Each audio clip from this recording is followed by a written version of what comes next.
fallen the role of getting into what we call weeds. Meredith has talked about sort of broad brush policy and land use planning issues from a historical perspective. I'm going to tell you more about some of the specific problems and specific provisions in the new zoning code that we think really have potentially very adverse effects on single-family neighborhoods.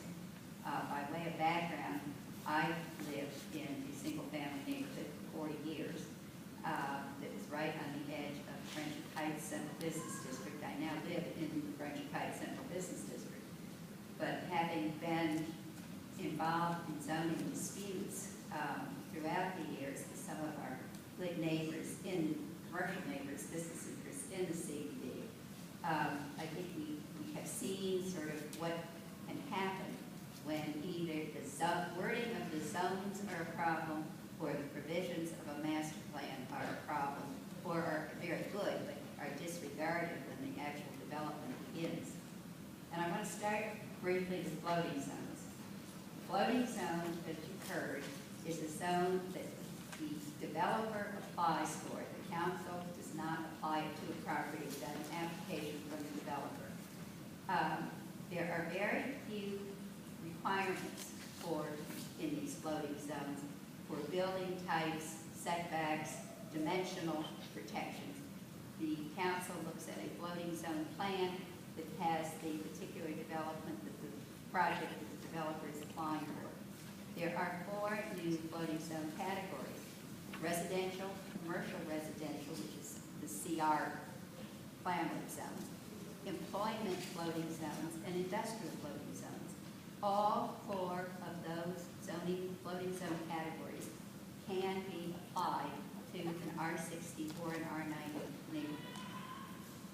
If it's with the residential floating zones, the densities that would be allowed can exceed, depending on the size of the site in a particular project, up to 14.5 dwelling units per acre.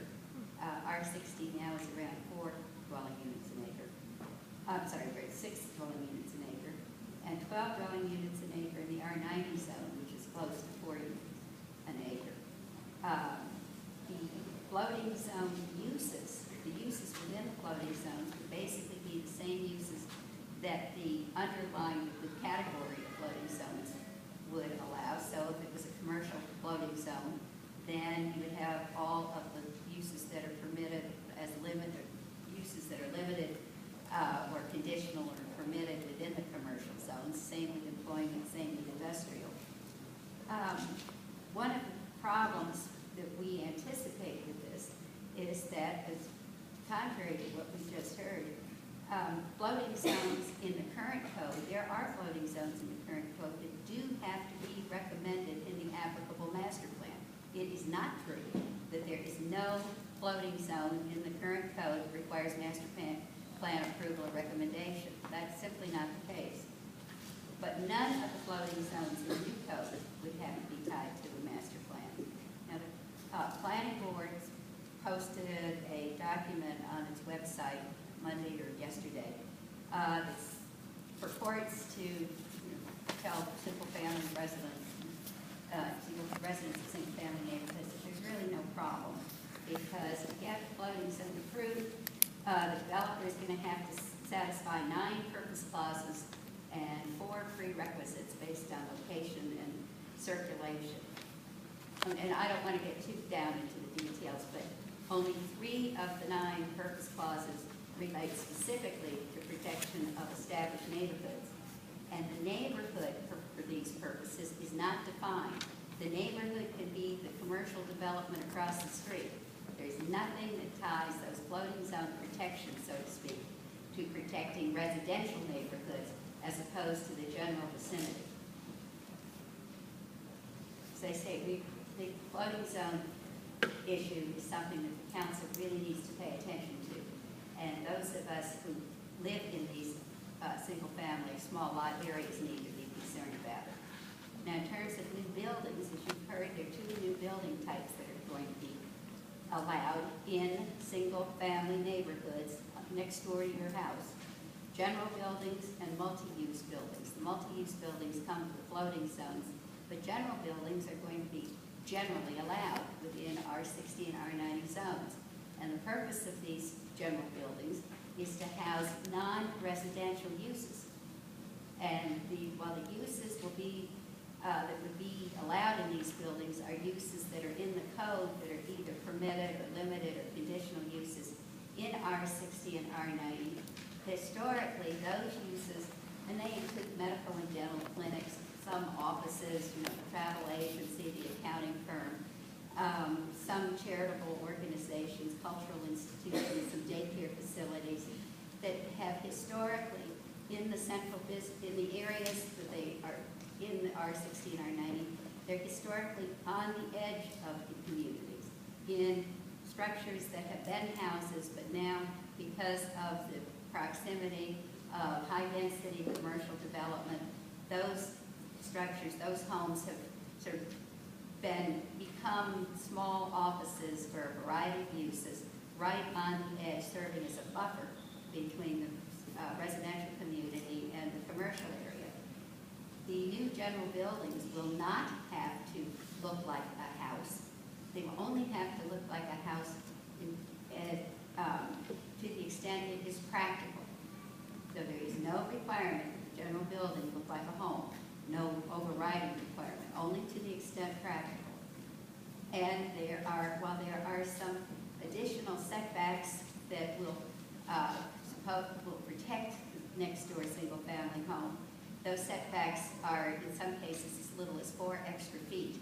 And there's some screening required. It can be a row of trees or bushes. And there's some requirements in the code. But the setbacks and the screening requirements are not much.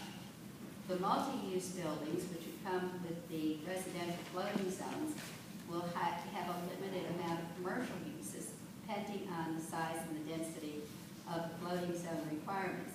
These are not building types that are currently allowed in R60 and R90 neighborhoods, but they will be allowed if a residential floating zone is applied to property in your neighborhood. Now, moving on to the use provisions, we saw a slide that indicated which uses are new, which uses are modified, etc. There are some new uses that were not, for whatever reason, on the slide. New uses, at least for the purposes of single-family neighborhoods. Not only will animal husbandry be allowed, but farm markets next door to you. You can raise your chickens in the backyard and sell them from your front yard. The farm market use. Farming itself is now going to be a limited use in R60 and R90 zones. And we have as you saw, the seasonal outdoor sales, which used to be limited to sales of Christmas trees from December 5th to December 25th. Now, the vacant lot next door to you can have a farm market that sells seasonal products basically all year round. Fruits and vegetables in the spring and the summer, pumpkins and cider and apples in the fall, Christmas trees in the winter. No particular parking requirements, no particular buffering requirements. It's an activity that will now be allowed in the neighborhood. The theory behind these agricultural uses, which now are not allowed in R60 and R90 zones, is that the county should be moving towards sustainability and become greener. You heard that's one of the purposes, which I don't disagree with at all.